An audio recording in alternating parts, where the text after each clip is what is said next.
Pronto. Boa tarde a todos. A gente vai começar hoje mais uma apresentação dos seminários da pós-graduação em Física da UERJ. Hoje eu vou receber o professor visitante, Walter Aldo, aqui da Universidade do Estado do Rio de Janeiro. E queria agradecer a ele pelo aceite em palestrar aqui para a gente e passar a palavra para você agora, professor. Bom, primeiro eu queria agradecer, ao Rui e ao Colasso pelo convite da minha pós, por poder apresentar para vocês hoje. E hoje, bom, a apresentação de hoje ela envolve um pouco de explicar um pouco, dar uma breve introdução, sobre física de partículas em colisores, como se analisa, a física de partículas em colisores como o LHC. E, em específico, eu trabalho vinculado ao CMS, que é um dos detetores que estão instalados no LHC, mas no decorrer da palestra vou tentar explicar todos os pontos, E se alguém tiver alguma pergunta, pode ficar à vontade, que não tem problema não, tá ok? Bom, primeira coisa que a gente tem que entender, que no decorrer da história, o homem sempre procurou entender e descrever o mundo à sua volta, Então, dependendo do regime de energia e o interesse, a tabela periódica pode ser suficiente para se explicar tudo aquilo que se queira entender. Por exemplo, um combustível, se é gasolina, etanol, a formação química, um remédio. Então, dependendo do nível de entendimento que se explica, a tabela periódica ela é suficiente para explicar aquele sistema. Mas no decorrer do desenvolvimento da tecnologia, dos experimentos, descobriu que o que era matéria fundamental não era tão fundamental, não eram partículas fundamentais, porque a tabela periódica você pode explicar basicamente de um conglomerado de prótons, nêutrons e elétrons, onde o elétron sabe-se que é uma partícula fundamental, que é diferente do próton e do nêutron, que não são partículas fundamentais, são partículas que possuem uma estrutura interna. Então, com o desenvolvimento da física e o desenvolvimento de aceleradores, descobriu-se que o que é fundamental é um conjunto de algumas partículas, que são os leptons, os quarks e as partículas que intermediam também as partículas que intermediam a interação entre elas. Não só isso, também tem uma partícula que é o campo de Higgs, que todo mundo já ouviu, já deve ter ouvido falar, que foi medido, descoberto a existência dessa partícula em 2012, se eu não estou enganado, pelo CMS e o Atlas lá no LHC, tá ok? Então, basicamente, entende-se hoje, que os blocos fundamentais da matéria, são partículas fermiônicas, de spin meio, que são os quarks, que formam os hadrons, e os leptons, que são os elétron, miutão, e os 3 neutrinos também. Tá?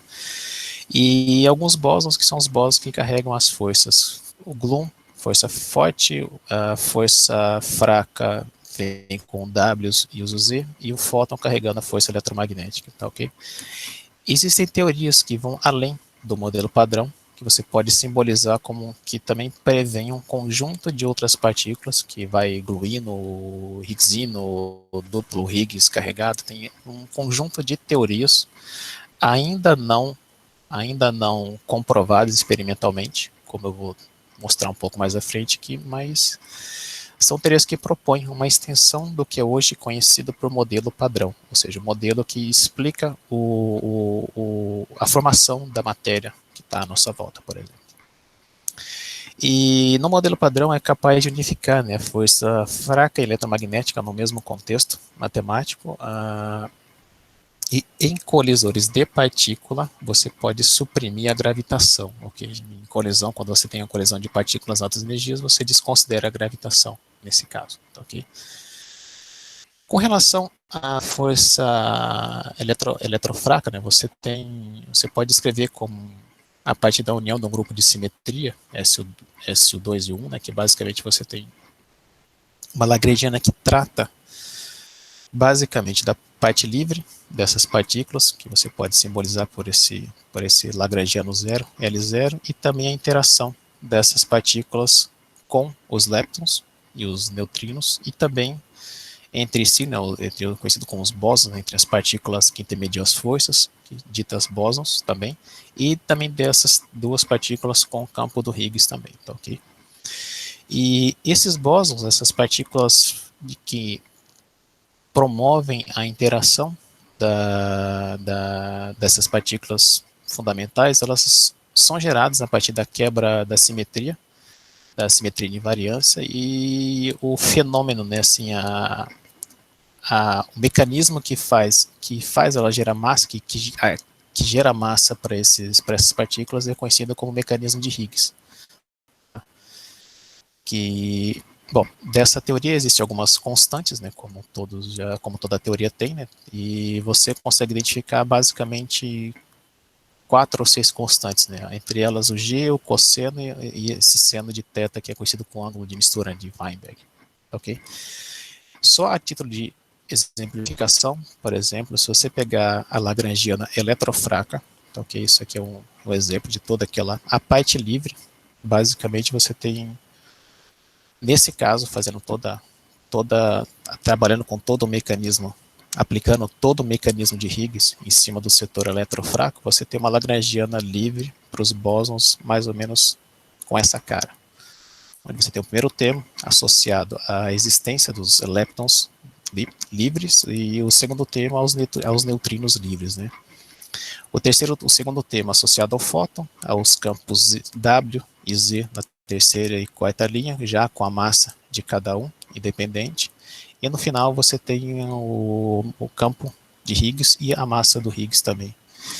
E a interação também dos leptons e desses bósons WZ com o campo de Higgs é proporcional à massa da partícula, né? Então, quando vocês escutam que a interação com o bóson de Higgs é o que gera massa para a partícula, é porque a constante de acoplamento de interação é proporcional à massa da partícula.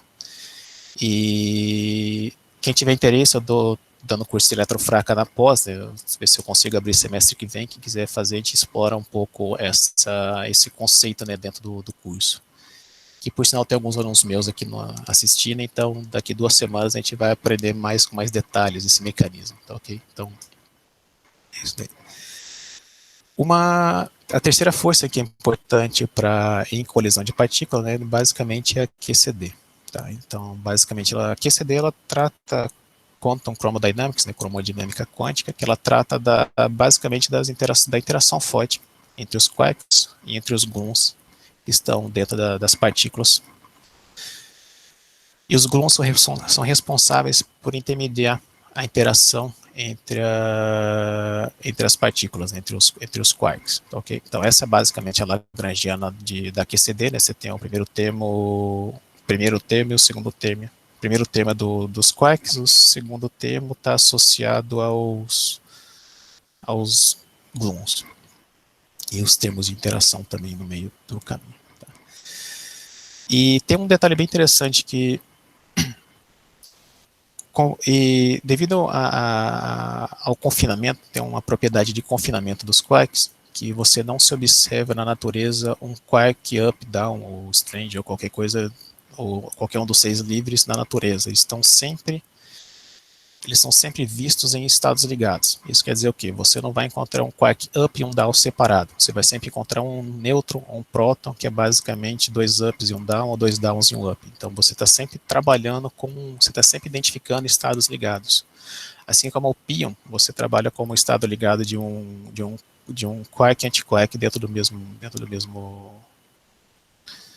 mesmo sistema que, digamos assim, um sistema fechado que viaja junto no espaço, tá ok? E quando eles têm 2 quarks, você conhece como baryons, e quando eles têm 2 quarks são os baryons, e 3 quarks são os mesmos. 3 quarks baryons, 2 quarks são os mesmos, tá ok? E o interessante é que, se você trabalhar, por exemplo, pega o LHC.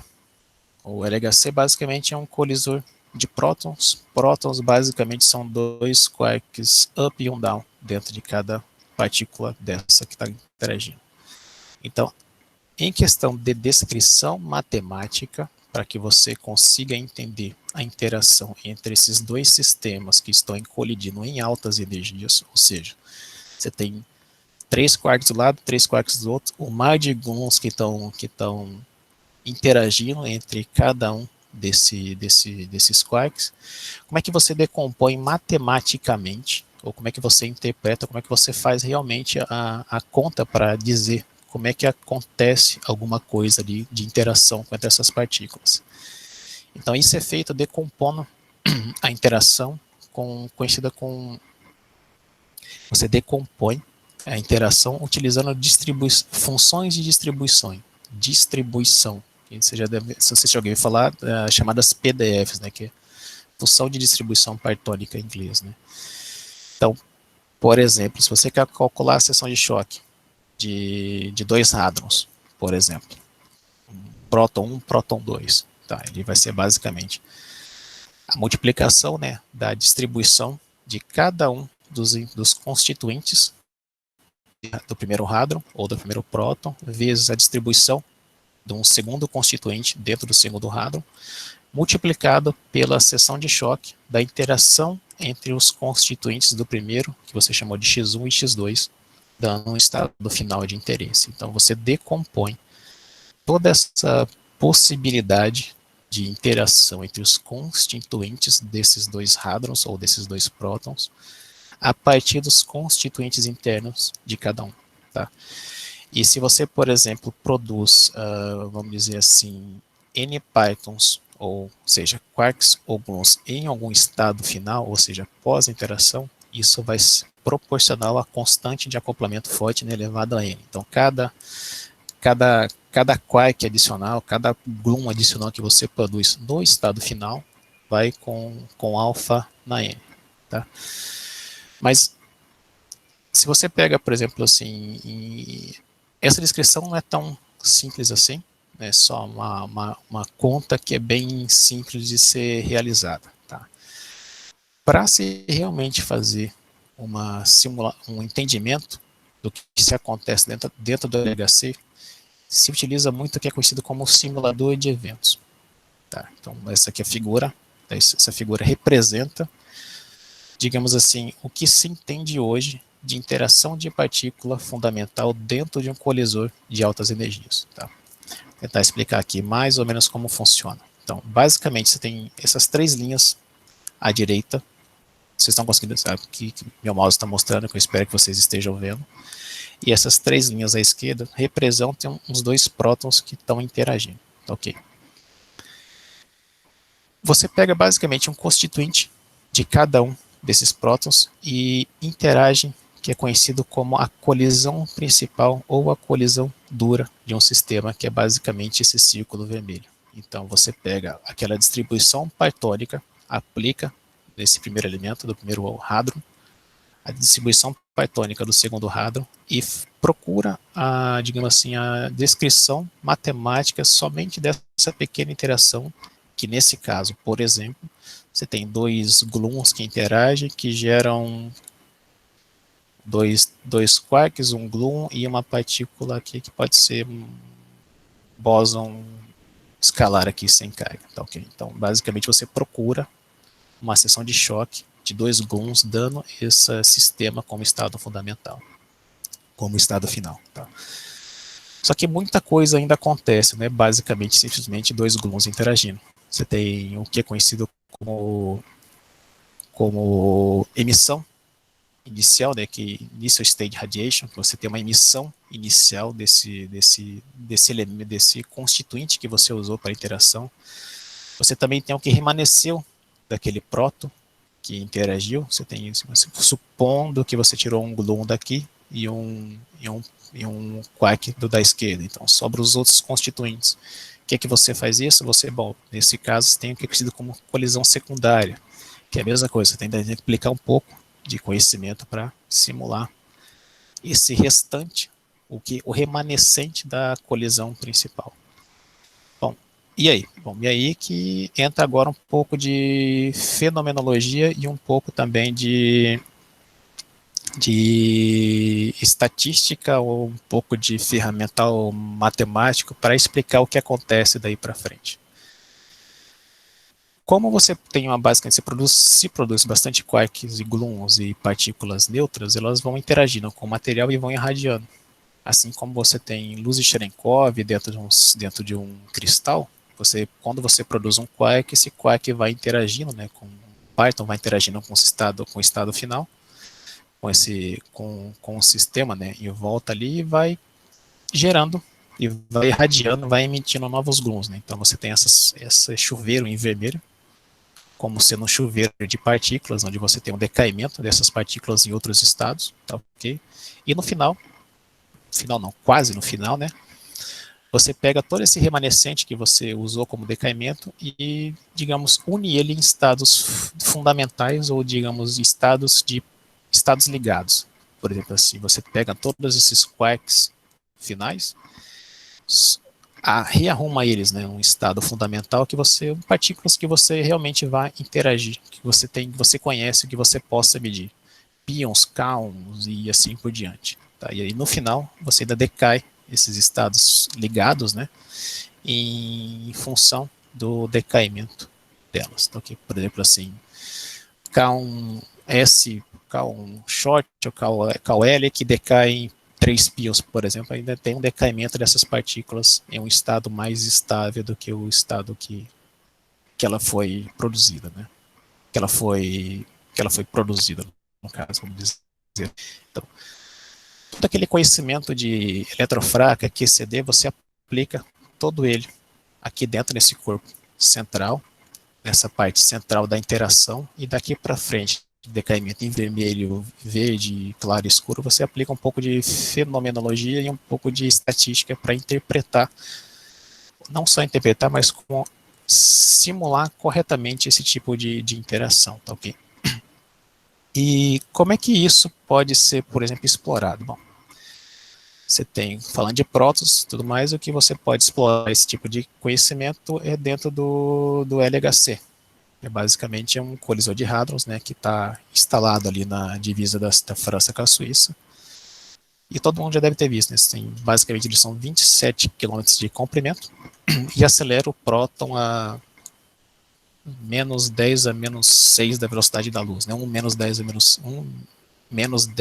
elevado a menos 6 da velocidade da luz, né? Que dá 999% aí. Então, esse aqui é o complexo. Dentro do LHC você tem basicamente 4 grandes experimentos, né? O CMS, Atlas, LHCb e o ALICE. Tá? Tem um CMS e Atlas propósito geral, o LHCb e ALICE com propostas particulares dentro de cada um. Tá? E a construção é feita para que você consiga utilizar os aceleradores anteriores como pré-aceleradores para o LHC. Então, basicamente, o que você faz? Você pega 2 prótons, gira um para cada lado e colide um no outro, como representado graficamente naquela figura anterior. Então, basicamente, o que o LHC faz? Colide prótons. Se você colide, você tem que ter algum lugar para você medir aquele chuveiro, aquele resultado final, tá ok? E, especificamente no que eu trabalho no CMS, que é basicamente é um Compact Muon Solenoid, né, que é basicamente um detetor, que representado nessa figura da direita embaixo, né. Ele é bem grande, tem 21 por 15, e pesa mais ou menos 12.500 toneladas, tá? Então é um grupo bem grande. Eu acho que, não sei se é o segundo ou o maior grupo dentro do LHC. É mais de 3.800 pessoas em 182 institutos, né? Que basicamente ele consiste, né, na parte central dele, um detetor de traços, que é basicamente dizer, digamos assim, identificar a trajetória das partículas.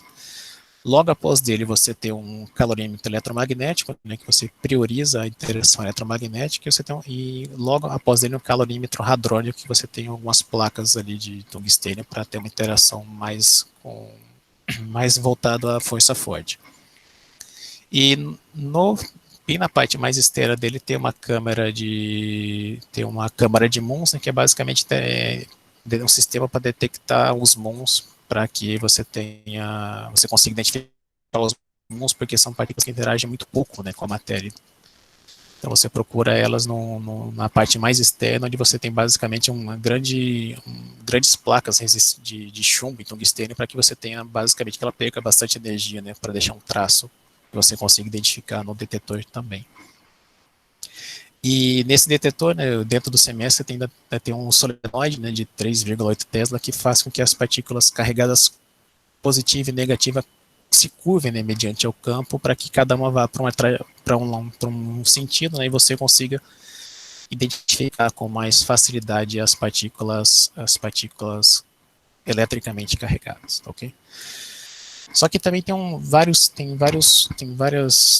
muita coisa por trás, muita coisa eletrônica que eu estou suprimindo aqui, mas dá uma visão geral para vocês. E uma coisa que é muito importante dentro de qualquer colaboração dentro do vinculado ao LHC é basicamente que é conhecido como sistema de trigger, né? Que é basicamente um sistema de seletor de eventos. Que basicamente, o que acontece? Dentro do LHC, hoje, atualmente, você tem um cruzamento de pacotes, ou seja, você cruza um pacotinho de prótons do outro lado, eles se cruzam a cada 25 nanosegundos. Isso quer dizer que você tem uma taxa de colisão de prótons na faixa de 40 MHz. Ou seja, então, e dentro de cada feixe, dependendo da condição, você pode ter até 50 colisões com aquela que eu representei, aquela figura, de uma vez por cruzamento de pacote, né? Então, quer dizer, você cruza-se 2 pacotes de próton e você pode ter 50 colisões. Então, nessa taxa de colisão, com essa quantidade de informação no detetor, se utiliza 2 níveis de seleção, tal que você consiga sair dessa taxa de 40 Hz para ir para uma taxa de aproximadamente 1 kHz, que é o que se consegue processar computacionalmente para que você não perca evento. Isso quer dizer o quê? Isso quer dizer, por exemplo, você não salva todos os eventos em que se tem elétrons ou todos os eventos que se tem muons. Você salva só uma fração dele que é de maior interesse para análise dentro da colaboração. Por exemplo, você quer analisar um canal específico com 4 muons com energia acima de 500 GeV, por exemplo. Você escreve um seletor em que você, digamos, a grosso modo, se instale, se configure ele dentro do CMS para que ele salve esse tipo de evento para você, para que seja analisado no estado final, tá, ok? Então, você tem que ter é de grande importância, porque você tem que sair de uma taxa de 40 Hz para ir para uma taxa de 1 kHz, para que você não perca muito evento. E isso leva ao que é conhecido como fator de pré-escala, né, que é assim, você perde uma grande fração de eventos devido a essa, digamos assim, essa necessidade de se reduzir drasticamente a quantidade de eventos que você vai realmente conseguir salvar na fita, né, devido à limitação computacional dentro do CMS. Ok. E, bom, esse é um dos fatores importantes, né? E outro fator bem interessante recentemente, fazendo um pouco do merchandising, né, que recentemente o CMS instalou um novo detetor que está localizado a 220 metros do corpo central do detetor, né? Então, basicamente, você tem um detetor que está ali instalado, que basicamente ele pega um próton que interagiu, um próton remanescente daquela interação. Por exemplo, você pode representado graficamente nessa figura aqui, nessa figura que tem 2 prótons que trocam um gluon, que tem como estado final 2 leptons no estado final, tá, ok? Então esse detetor é capaz de medir a energia, não a energia, mas a fração de momento perdido por esses 2 prótons comparado a um próton no estado inicial. Então, baseado nisso, você pode estudar modelos que são suprimidos, né, procurar sinais que são suprimidos dentro do modelo padrão. Por exemplo, se você tiver como estado final, ao invés de 2 leptons, 2 Zs, né, como dito aqui, você tem o canal, se procura análise esse tipo de detetor, possibilita, por exemplo, analisar o que é conhecido como acoplamento anômalo, ou seja, você tem canais que são suprimidos pelo modelo padrão. Por exemplo, o modelo padrão não prevê o canal 2 fótons interagindo e caindo em 2 Zs, né? Então, mas você pode propor um modelo teórico e aqui está além do modelo padrão e procurar esse tipo de sinal utilizando esse detetor que possibilita, né? Esse detetor é interessante porque dependendo da configuração que se coloca nos feixes, né, você consegue assim deixar de ter um colisor de prótons e começar a ter um colisor de fótons. Então, esse aqui é o que possibilita esse tipo esse detetor possibilita esse tipo de análise. E é interessante também porque boa parte das descrições teóricas, né, desses dois gráficos da direita aqui, o segundo e o terceiro, eles são modelados via resultados que são determinados experimentalmente. Por exemplo, se você pegar um simulador de Monte Carlo como o PITIA 6, ele utiliza 4 parâmetros para descrever esses dois eventos, mas são parâmetros que são determinados experimentalmente. Isso é bem interessante, que a teoria ainda não consegue prever com muita acurácia, assim, ou com muita precisão esse tipo de evento, por enquanto. E esse detetor também é bem interessante, né, porque você consegue analisar fusão de bósons, por exemplo. Cada próton desse pode emitir um W ou um Z, e esses bósons podem se fundir, e essa fusão dá um Higgs, por exemplo, que decai em 2 quarks no estado final. Que os 2 quarks você consegue, são dois partons, né, que você consegue identificar no estado final também, né, associado a 2 prótons. É um detetor bem interessante que possibilita uma gama muito grande de teorias e também testes para teorias que estão além do modelo padrão, que é aquela parte em cinza das partículas fundamentais que eu mostrei no começo da apresentação. Tá, okay? Mas e aí, como é que você faz isso? Bom, como eu disse, assim, cada tipo de partícula deixa uma assinatura experimental no detetor. Então, se você pegar, por exemplo, elétron vai convergir para um lado, assim como o pósitron que foi gerado, ele vai convergir para o outro. Então, cada tipo de partícula, se ele é um elétron bom, se ele é um hadron carregado neutro, ou se ele é mesmo se for um fóton que foi produzido, eles vão interagir diferente em cada camada do detetor. Né? Então, na parte central, né, só para relembrar, só para, digamos assim, reexplicar, assim, falar mais um pouco, né?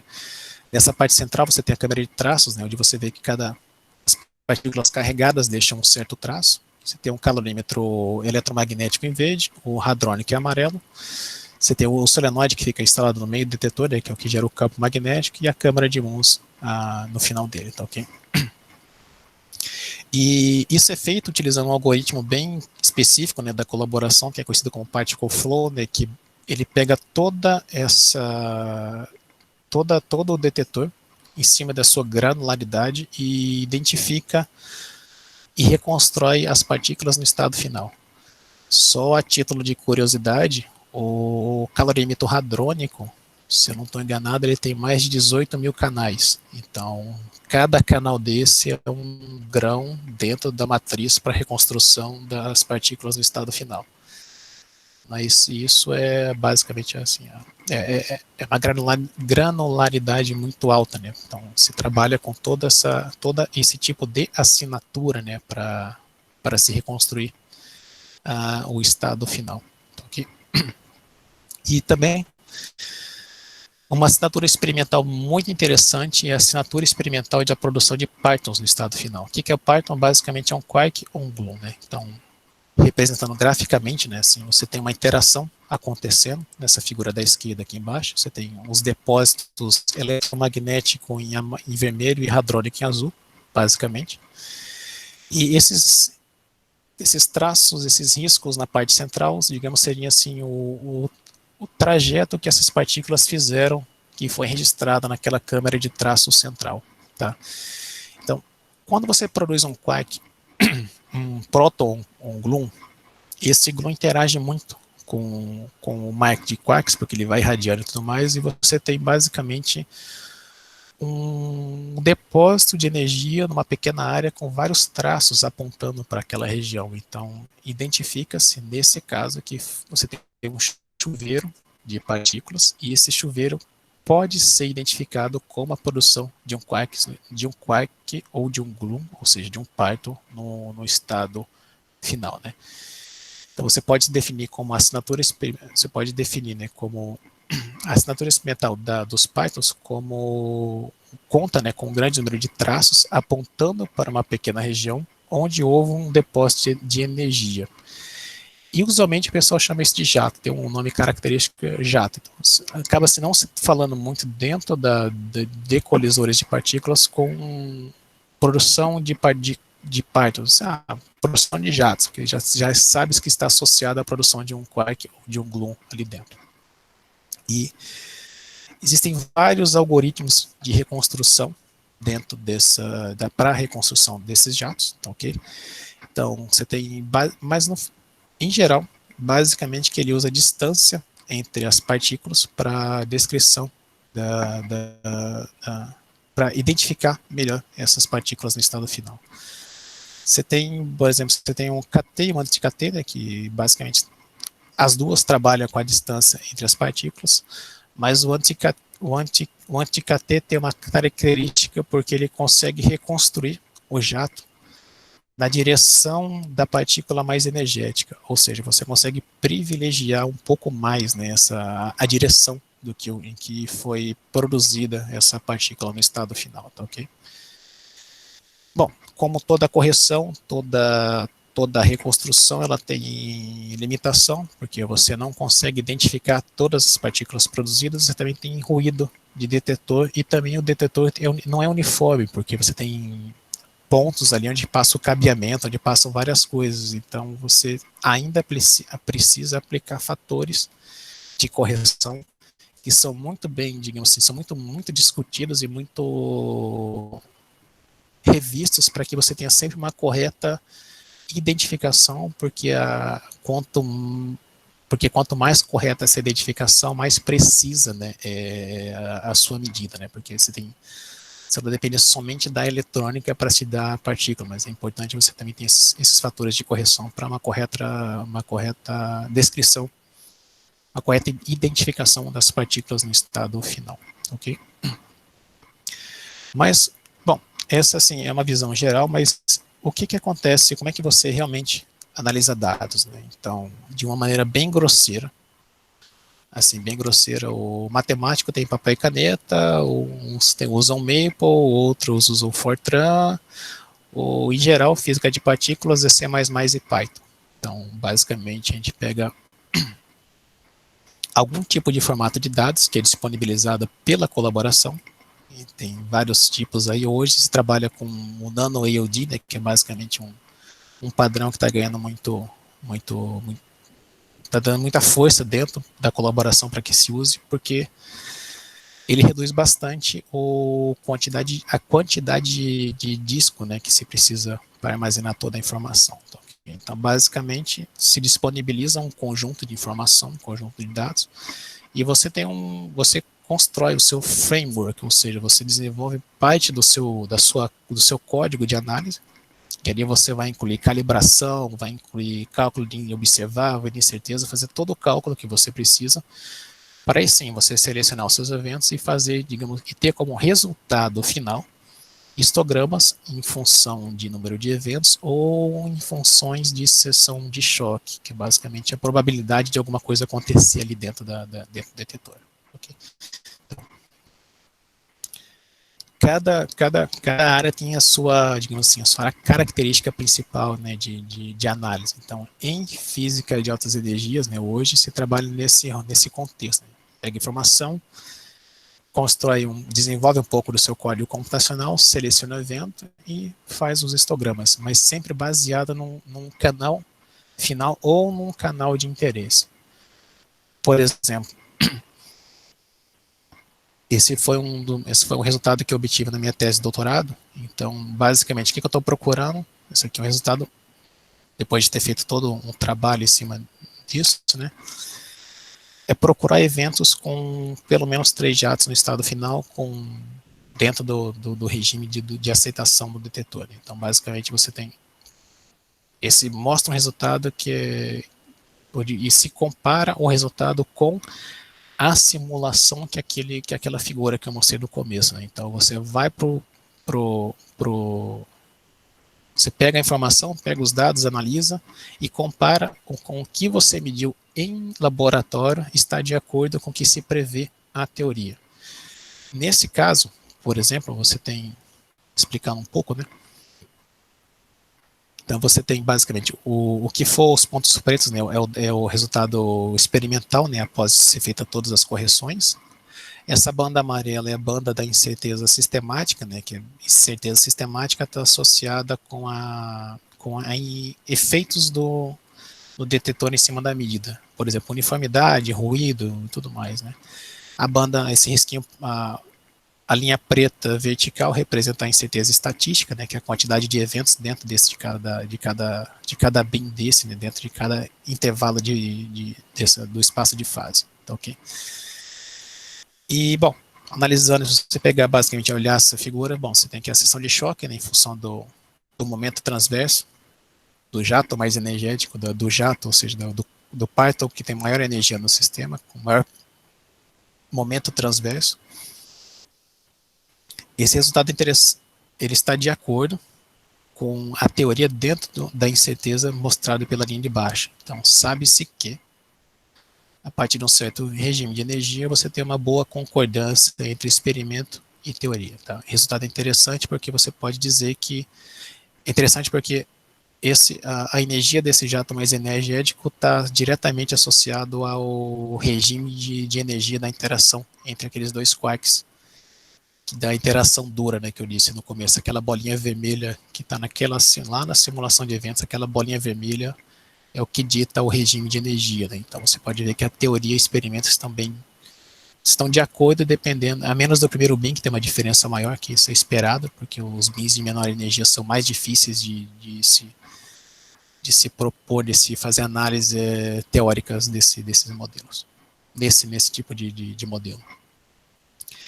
Um outro resultado bem interessante também é que se mede a constante de acoplamento, a constante de acoplamento da QCD, né, e se compara com infinitos, medidas ao longo dos anos, né. Então, você tem nesse, por exemplo, assim, a CMS mediu, né, 3 pontos já, né, em vários regimes de Q, que é basicamente a energia de troca entre os quarks interagentes, tá, ok? Se eu não estou enganado, acho que é isso mesmo, tá, ok? E se observa, né, um acordo, né, entre o que é esperado pela teoria, que é a linha amarela com a banda, a linha preta com a banda amarela, e o resultado experimental, dado pelos infinitos pontos aí na curva. Tá? Por exemplo, outro resultado que também se encontra, né, um acordo também entre a produção de jatos, né, ou de partículas no estado final, em infinitos, em diferentes y, que é basicamente ângulos, né, em vários ângulos, né, ângulos mais 90 graus ou ângulos mais próximos à linha do feixe. Né, então você tem um acordo também entre teoria e experimento. Então tem um resultado bem interessante para quem procura modelos além do modelo padrão. Por exemplo, ser um resultado aí recente, né, da medida da massa, né, de 2 mils. Então, basicamente, você identifica-se 2 mils no estado final, né, se reconstrói a massa dele e compara isso com a teoria. Né. Então, basicamente, aqui em preto, né, você tem o que é resultado experimental, que você vai lá no CMS, faz toda a seleção de mils, identifica todos eles e compara depois com o resultado esperado pelo modelo padrão, que é o risquinho em vermelho. Nesse caso, para esse tipo de canal, identifica-se uma concordância, né, entre teoria e experimento dada pelo gráfico de baixo, né, que é basicamente a razão, né, entre o resultado em preto e em vermelho, basicamente a razão entre esses dois em cada intervalo de energia aqui, de massa no caso. Então, observa-se uma boa concordância entre teoria e experimento, tá, ok? E outro resultado bem interessante também é que se procura, tem alguns modelos, né, que propõem uns quarks mais pesados, por exemplo, como esse modelo que propõe, né, uma interação entre quarks mais pesados e tudo mais, mas de qualquer maneira você ainda tem uma boa concordância ainda entre o que se mede e o modelo padrão. Então, era basicamente isso que eu tinha para falar. Se alguém tiver alguma pergunta, alguma curiosidade, eu estou aqui para responder. E mais uma vez, obrigado pelo convite.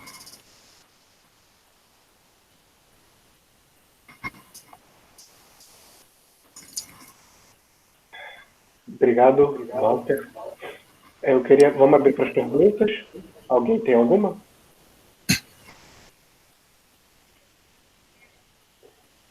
Vamos lá, pessoal, não sacanhem. Cadê os meus alunos? Eu já estou pensando aqui da C. Aí, bota essa pressão aí.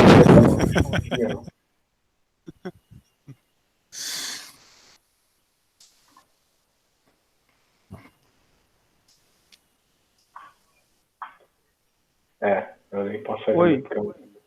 Oi, João aqui. Oi, Rui, oi, Walter.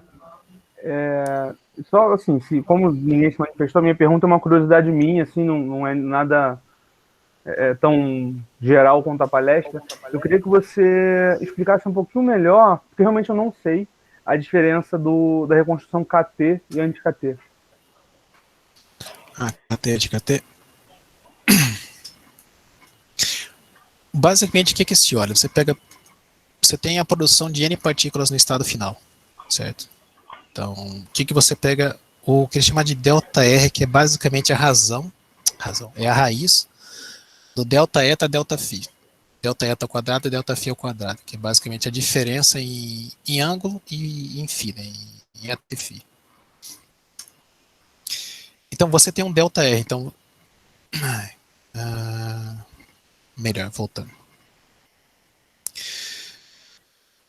Primeira coisa que se faz é se definir um cone, ou uma distância que você diz que é o seu cone de interação. Por exemplo, eu vou definir esse R como 0,4, 0,5 ou 0,7. Aí vai da escolha de cada um. Okay? Nesse caso, ele está chamando de R igual a 1. Pode ver que tem um KT R igual a 1 e o anti-KT R igual a 1 também. Tá? Você pega duas partículas no estado final e analisa a distância angular entre as duas. Delta θ e delta φ. No fim das contas, se essa distância for menor que esse R de interesse, você pode unir as duas você pode dizer que as duas são originárias do mesmo ponto, assim, uma irradiou a outra, por exemplo. Então, você junta as duas. O KT trabalha com a distância R direto, delta R. O anti-KT trabalha com a distância 1 sobre R. Então, o que o anti-KT tem em geral, privilegia a reconstrução do jato na direção das partículas mais energéticas. Por exemplo, você pega, nessa figura aqui, por exemplo, você pega essa que está em amarelo aqui, por exemplo, a reconstruída em amarelo pelo KT aqui. Se você pegar com o anti-KT, você vê que a reconstrução da partícula, desse chuveiro, ele está numa área muito menor. Porque você acaba privilegiando muito mais a direção da partícula mais energética do que uma dispersão, do que analisar todo o espaço de fase, assim. Isso também pode ser visto na reconstrução em verde também aqui em cima, que você pode ver que no KT você utiliza todo esse regime aqui em torno do pico, em verde do lado esquerdo, mas quando você olha à direita, você vê que é uma coisa parece muito mais com um cone do que com um espalhamento de partículas no espaço de fase. Entendeu? Eu não sei se expliquei. Sim, certo. Muito obrigado. É mais a forma como se faz, mas em geral os dois acabam reconstruindo, mas assim, um acaba tendo um privilégio em direção do que o outro, assim, de maneira geral.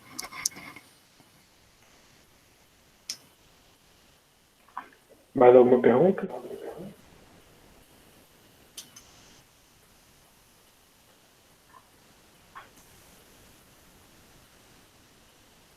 Bem, se ninguém tem pergunta, a gente finaliza por aqui.